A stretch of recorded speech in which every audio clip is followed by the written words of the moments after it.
With so much talk of healthy foods and what you should be eating, the foods that are the worst for us can get overlooked. The reason it's so hard to avoid these kinds of foods is because the things that make them bad also make them taste good.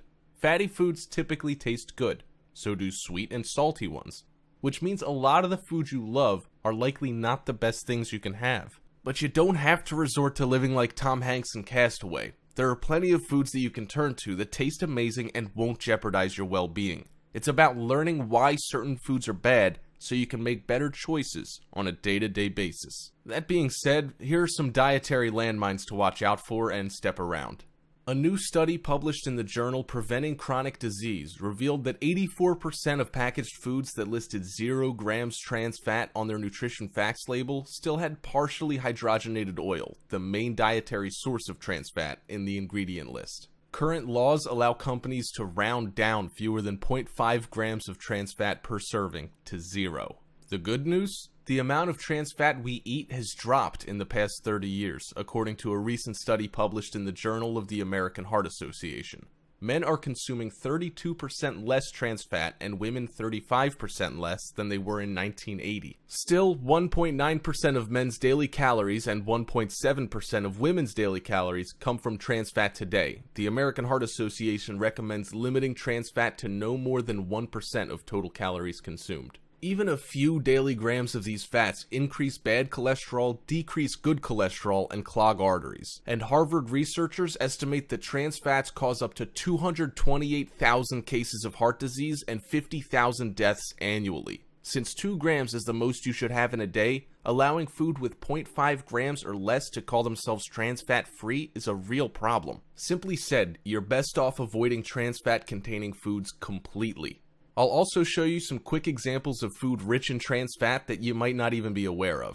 The first is non-dairy coffee creamer. Half a gram of trans fat in creamer can quickly turn into multiple, since consumers tend to use more than the serving size of a teaspoon per cup. And the typical American coffee drinker guzzles an average of 3 cups of joe per day. On many zero trans fat labels, you can find partially hydrogenated oils as the second or third ingredient listed. The second one is peanut butter. Some companies use partially hydrogenated oils to achieve a long shelf life and creamy texture, so check the label. To be safe, opt for the natural variety. Although it's chunkier, it's also healthier and normally made with just salt and peanuts, not oils loaded with trans fat. You might think that avoiding usual pizza is good, but frozen pizza is equally bad. Trans fat sneaks into the dough of many frozen pizzas, with about 0.3 grams in just one slice. San Diego mother of 2 Katie Simpson sued Nestle for $5 million last year over the use of trans fat in its frozen pizzas sold by DiGiorno, Stouffer's, and California Pizza Kitchen. The case was dismissed since she knowingly purchased and consumed the pizza. One solution? Make your own pie at home. Popcorn's unhealthy as well. I know it's your Friday night movie staple, but microwavable popcorn puts the spotlight on trans fats. The true culprits are the toppings. Butter flavoring can include 0.5 grams of trans fat per serving, while caramel flavoring can contain as many as 1.5 grams. Some extra buttery varieties can have up to 15 grams of trans fats per bag, which is all too easy to inhale in one sitting. Stay away from the microwave popcorn, says Napoli. Just do the old-fashioned air pop or use an actual oil to pop the kernels in. You might love them, but packaged cookies are the devils. Even the beloved Girl Scout cookies still sneak some trans fat in, despite a label that says trans fat free. You may be able to justify those because they only happen a few times a year, but check to see if your favorite store-bought cookies are made with partially hydrogenated cooking oils. Chances are they are, including Chips Ahoy and Keebler, although some brands like Oreos now use high oleic oils instead so they can provide shelf-stable cookies at a reasonable cost. Lastly, margarine. Margarine consumption boomed during the butter shortages of World War II, with even Eleanor Roosevelt promoting it as her toast topping of choice. But it's a recipe for trans fat overload. To create the creamy spread, liquid vegetable oils are blasted with hydrogen. The more solid the margarine, the more it's been hydrogenated. Many labels claim to have 0 grams of trans fat, but if the label lists partially hydrogenated oils, those small amounts of trans fat can add up when you slather margarine on your food. High fructose corn syrup, or HFCS, is an ingredient that didn't exist before 1960, but has a strong appeal to food manufacturers because it's so very sweet, cheap to make, and easy to store.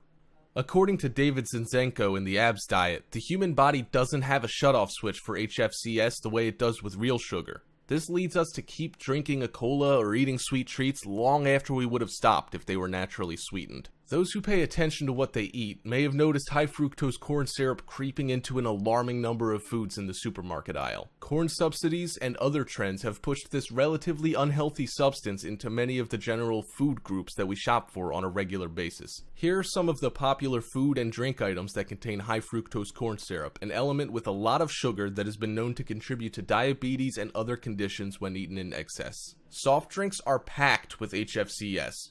It's no surprise to most of us that soda is chock full of high fructose corn syrup. To those who aren't used to the drink, the stuff can be almost sickeningly sweet. Even diet varieties can have a large amount of this sweetener. Add the fact that soda machines can be found on the street corner, in the lobbies of buildings, and in almost any public space, and it's easy to see why obesity and sugar-related conditions are such a problem in today's world. Also, sauces and salad dressing will hurt your waistline. Most ketchup ends up on French fries, and few stop to consider that it's actually acting to make the fries unhealthier. That's because it uses high fructose corn syrup as its number 3 ingredient, at least in a bottle of America's number 1 best-selling ketchup, Heinz. There's 4 grams of total sugar, and the majority of that will come from HFCS. You might think yogurt is good, but you're dead wrong. Although many dieters add yogurt to their daily menu, they'd better watch out at the sweeteners it contains, with many of the brands using high fructose corn syrup to make them taste good. Going with a light version of yogurt no doubt means you're getting an artificial sweetener, which can be just as bad. Pay extra attention to processed snacks too. There are other items that the average consumer wouldn't think of as HFCS candidates. Look at the labels for things like breaded meats or processed potato items and make sure that the sweetener is not lurking somewhere on that label. Monosodium glutamate, also known as MSG, is a commonly used food enhancer whose taste is described as umami-like. Taste is usually divided into 4 categories: sweet, salty, sour, and bitter. Glutamate is said to have a 5th unique taste called umami, which is described as the savory flavor of meats.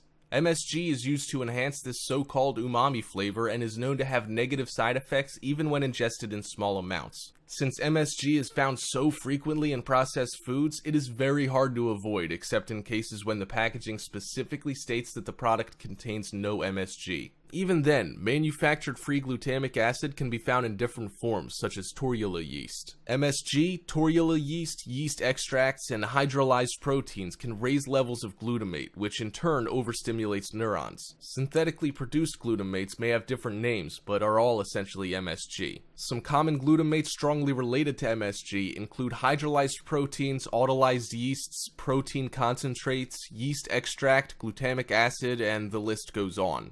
These glutamates can be found in very common grocery items such as low-fat yogurt, canned soups, chips, and most ranch and cheese-flavored foods. In a 2014 study published in Life Science, researchers found that young rats treated with MSG were more susceptible to developing anxiety and depressive behaviors. Examples of food rich in MSG are vegan breakfast sausage, bacon bits, veggie burger and nuggets, and fried food. Walk into any big grocery store and you'll find that artificial sweeteners are everywhere. They're tucked into soft drinks, baked goods, and fruit juices to make them taste sweet without the extra calories. Most products that contain artificial sweeteners are usually labeled as diet or reduced sugar, but not all are. You can even find some in foods that claim to have natural ingredients. Because they're not always clearly labeled on food packaging, consumers may not realize that they're eating them. Artificial sweeteners have been under the spotlight for decades now, as health food advocates point out that they come with a list of side effects, much like a drug. The side effects that are claimed by those against sweeteners like aspartame include some really severe conditions, such as depression, insomnia, blindness, tinnitus, hives, and a contributing factor to things like Alzheimer's and MS. Examples of foods rich in artificial sweeteners are light food and beverages with the word light or low sugar, Diet Coke, and packaged snacks. High levels of sodium, or salt, can really wreak havoc on your body. Not only does it cause you to retain water, but it also increases blood pressure and can lead to complications with the heart. Almost all heart patients are put on a low-sodium diet, whether they suffered a heart attack, stroke, or are at risk for them. It makes sense to watch your sodium levels long before it reaches the point of a doctor telling you to do so or forcing you onto a diet to help save your life.